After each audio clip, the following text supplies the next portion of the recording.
Kalau dengar kata Bandung, apa sih yang paling pertama kali muncul di benakmu?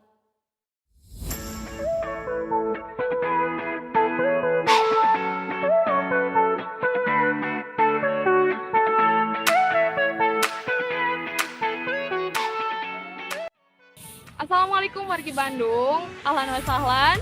Uridu an warifanasi, ismi Amelia, unwani fi Jawal Gorbia, hiwayati al-kiro'a, umri sabat asa. Syukran.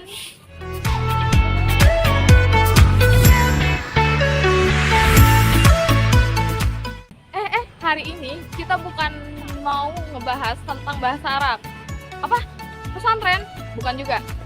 Ada yang bisa tebak nggak? Hari ini kita mau ngebahas tentang apa?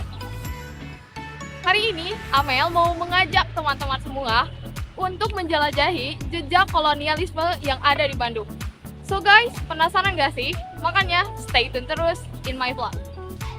Untuk menuju tempat tujuan pertama, transportasi yang saya gunakan adalah transportasi online berupa motor dengan jarak tempuh sekitar 7,3 km dan estimasi perjalanan sekitar 16 menit dari Jalan AH Nasution menuju Jalan Diponegoro nomor 22.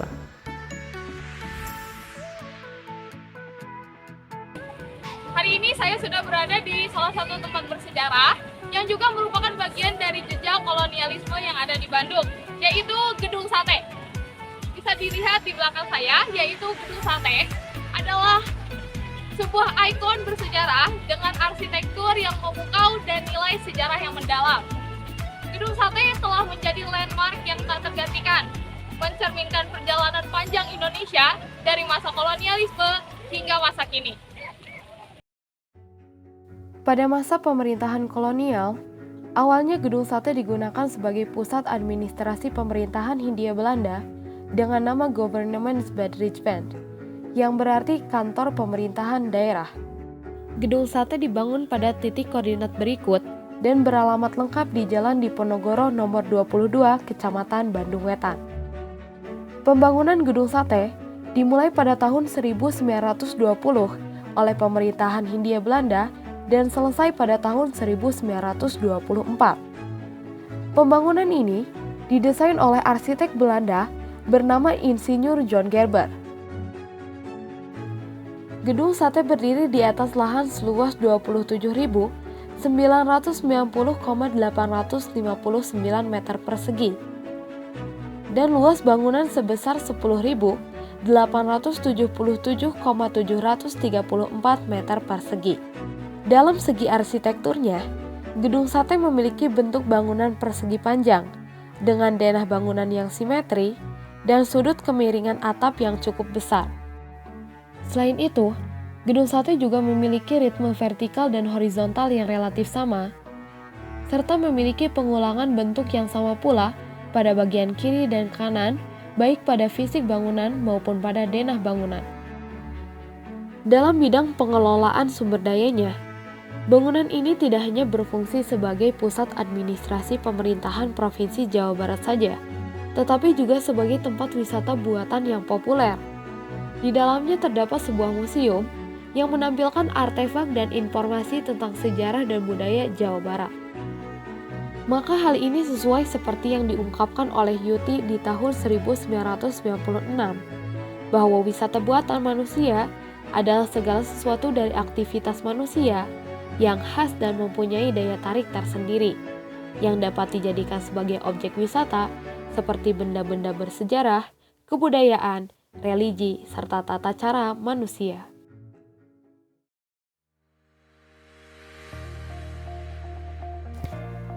Di sela-sela pembuatan vlog ini, saya sempat berbincang dengan wisatawan asing yang berasal dari Belanda, bernama Mr. Thibaut. Di perbincangan ini, Mr. Thibaut sempat menanyakan asal-usul dari penamaan Gedung Sate, yang mana kita tahu, sate adalah nama dari salah satu makanan tradisional di Indonesia. So I explained to him, if you look at the top roof of this building, there is a pole with 6 elements pierced like sate, and the name is turret. The 6 pieces of sate represent the manufacturing cost of Gedung Sate, which is 6 million gulden or 42 billion rupiah.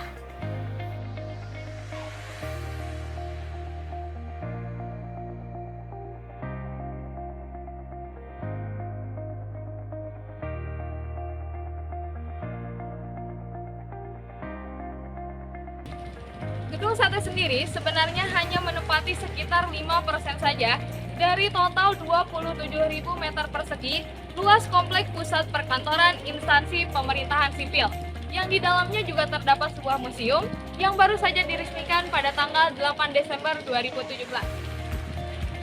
Maka dari itu, yuk kita cek bersama-sama apa saja koleksi yang ada di museum ini. Let's go!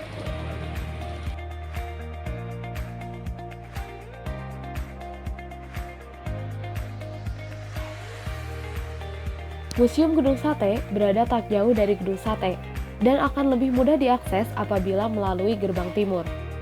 Museum ini tutup di hari Senin, Hari Besar, dan Hari Nasional. Jam operasionalnya dimulai dari pukul 8 sampai pukul 16 waktu Indonesia Barat. Saat hendak masuk ke museum ini, saya diminta untuk mengisi formulir dengan format nama, asal kota, dan nomor telepon. Harga tiket masuk museum ini yaitu sebesar Rp5.000 per orangnya.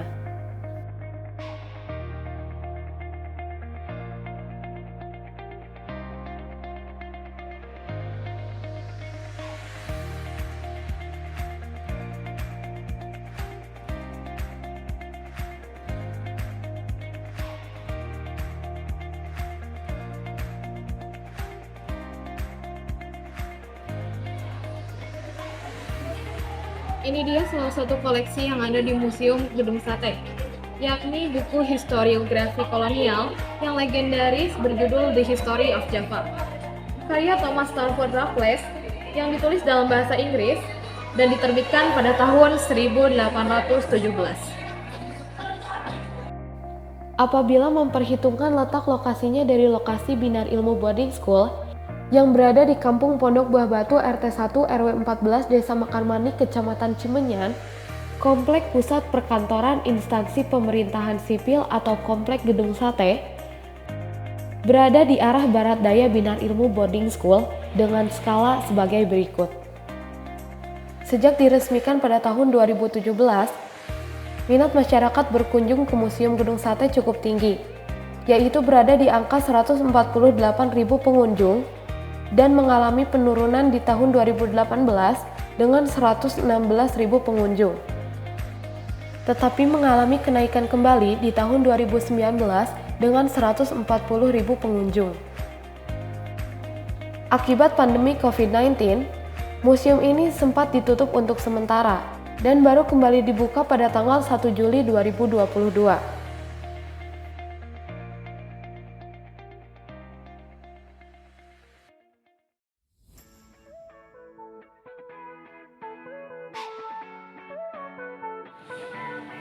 Di ruangan ini, kita dibuat seolah-olah ikut andil dalam proses pembangunan Gedung Sate loh.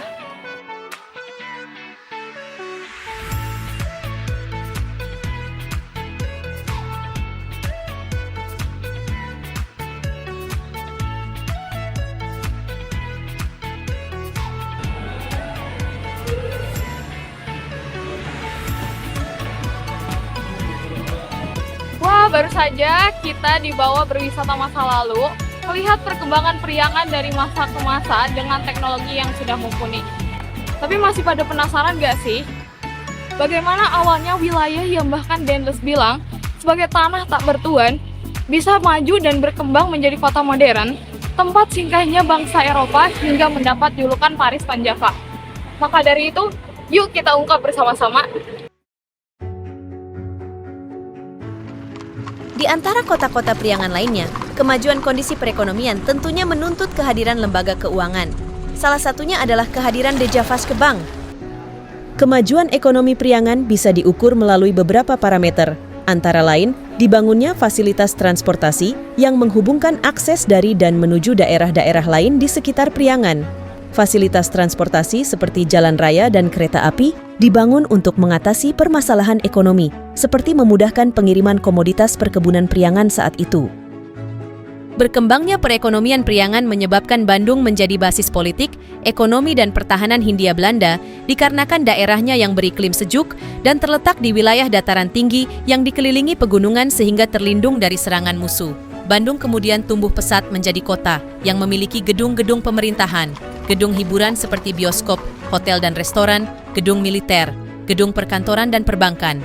Berkembangnya kota Bandung juga tidak lepas dari akses yang menghubungkan kota ini ke wilayah-wilayah perkebunan di sekitar Kabupaten Bandung serta kota-kota besar lainnya di luar keresidenan. Dalam mengatur perekonomian di Nusantara, pemerintah kolonial menerapkan beberapa perubahan sistem ekonomi selama abad ke-19, tidak terkecuali di wilayah Priangan. Howard Dick menyebutkan setidaknya ada 3 tahap perubahan sistem ekonomi tersebut. Pertama, masa trial error, yaitu sebelum tahun 1830. Pada waktu itu, kerajaan Belanda sedang berusaha mengambil alih aset kolonial VOC dengan menduduki wilayah-wilayah di Nusantara, atau Pax Nederlandica. Kedua, masa kulturstelsel, atau yang lebih dikenal sebagai tanam paksa, pada 1830 sampai 1870.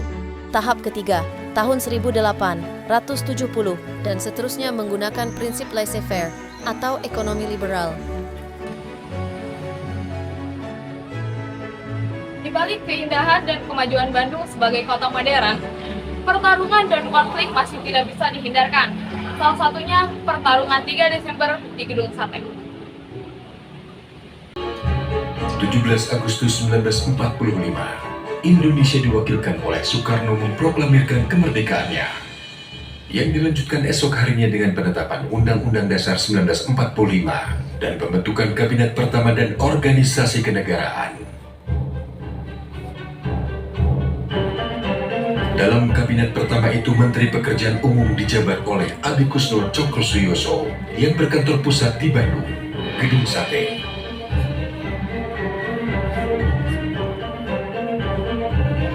Walaupun sudah memproklamasikan kemerdekaannya, Indonesia tidak serta-merta menikmatinya secara utuh.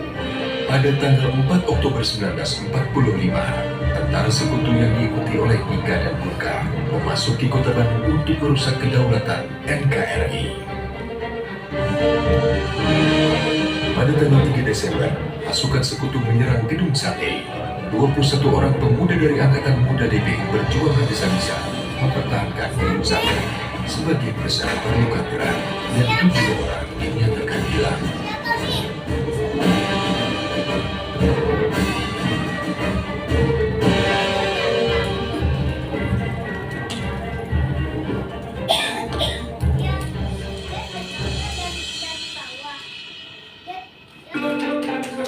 Baru pada tahun 1952, ke-7 pemuda yang hilang dan dinyatakan gugur ini dapat ditemukan kerangkanya terkubur di halaman belakang Gedung Sate.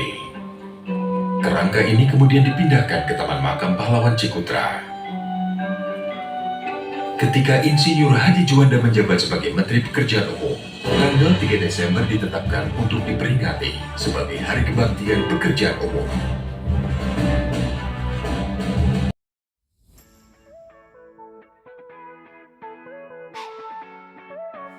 Tempat selanjutnya yang saya sambangi adalah Museum Kota Bandung yang terletak di Jalan Aceh nomor 47 Kota Bandung.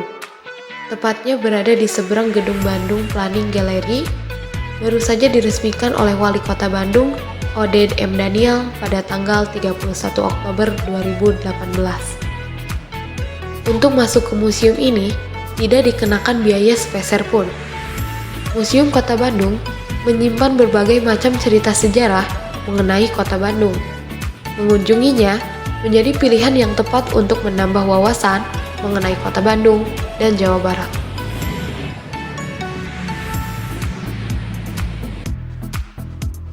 Bandung bukan hanya tanah pertarungan dan pertempuran, tetapi Bandung juga tanah pertemuan dan persatuan. Salah satunya adalah yang terjadi di tanggal 17 sampai 24 Juni 1916.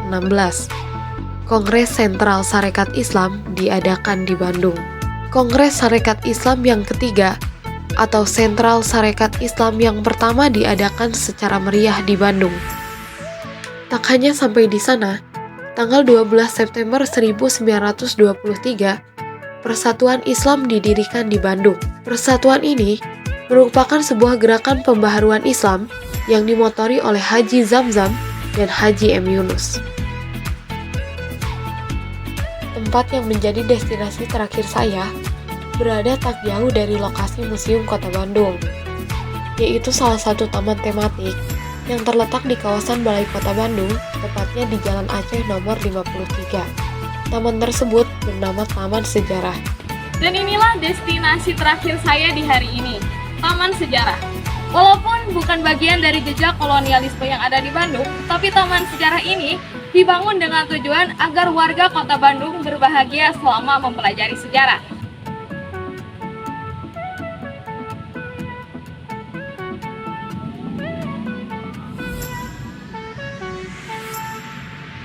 Finally, the journey is already done. Dari panjangnya perjalanan yang sudah kita lewati hari ini, intinya kita cukup mengambil kata-kata I.R. Soekarno. Jangan sekali-sekali kita melupakan sejarah, karena sejarah ada agar tidak terulang di masa depan. Saya Amelia, mungkin hazamini, syukran ala ihtimamikum wa afwan alal khata'i. Wassalamualaikum warahmatullahi wabarakatuh. Sampai jumpa.